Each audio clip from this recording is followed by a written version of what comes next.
Halo semuanya, perkenalkan nama saya Maria Natalia Budakwangi. Saya dari Prodi Pendidikan Bahasa dan Sastra Indonesia.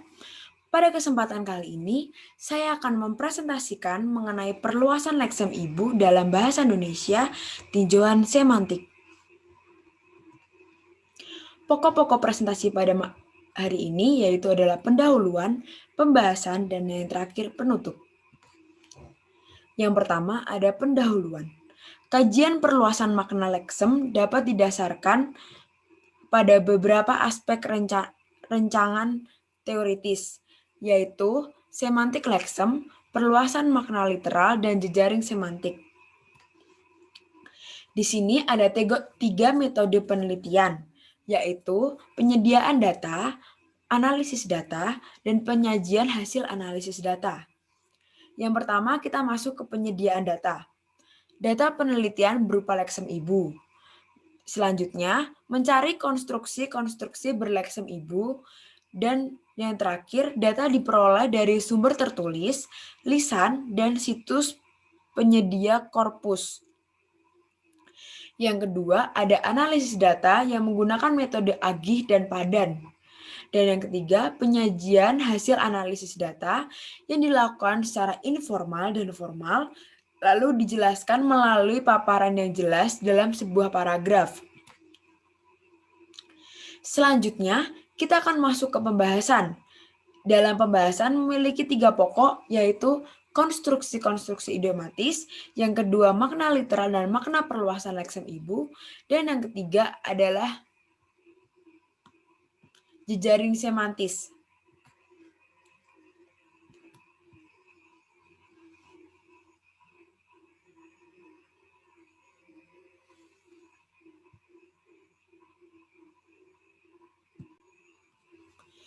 Yang pertama, kita akan masuk ke konstruksi-konstruksi idiomatis, yang merupakan satuan lingual yang memiliki makna idiomatis.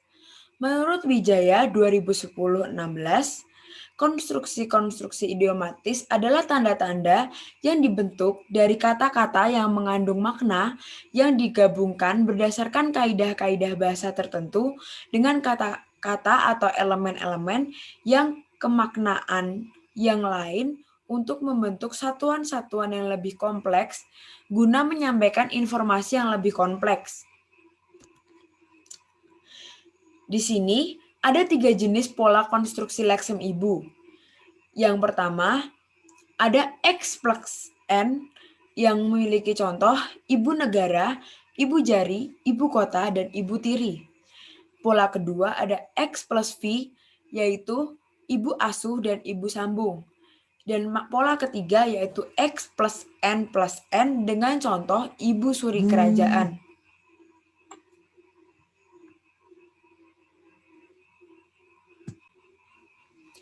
Dari ketiga pola tersebut memiliki keterangan X yang merupakan morfem ibu, dan N yang merupakan kelas kata nomina, dan V yang merupakan kelas kata verba.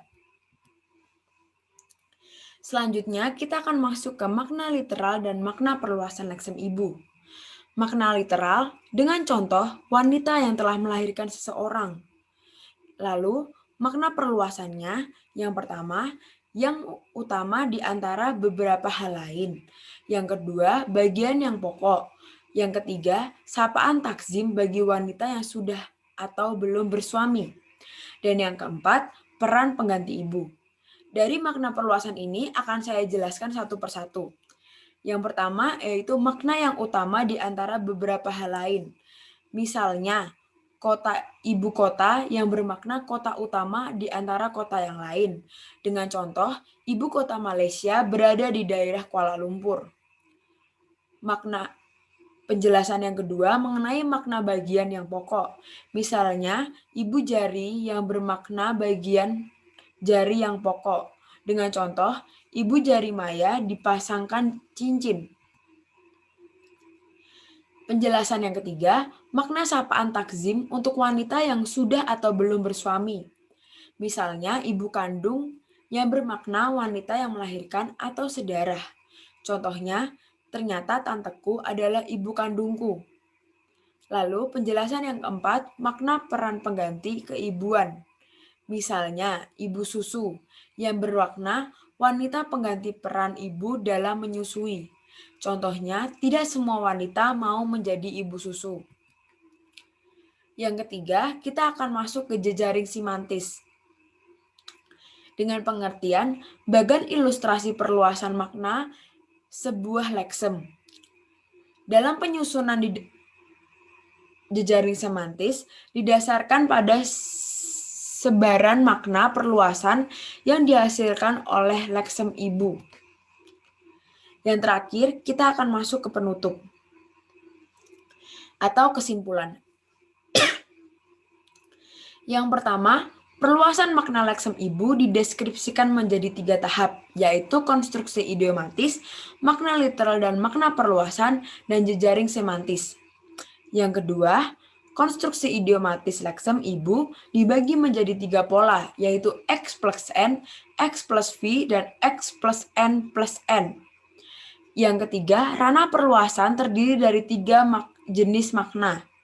Dan yang terakhir, proses perluasan makna dapat diilustrasikan dengan jejaring semantis.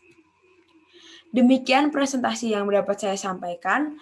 Mohon maaf bila ada kesalahan dalam tutur kata saya. Sekian dan terima kasih.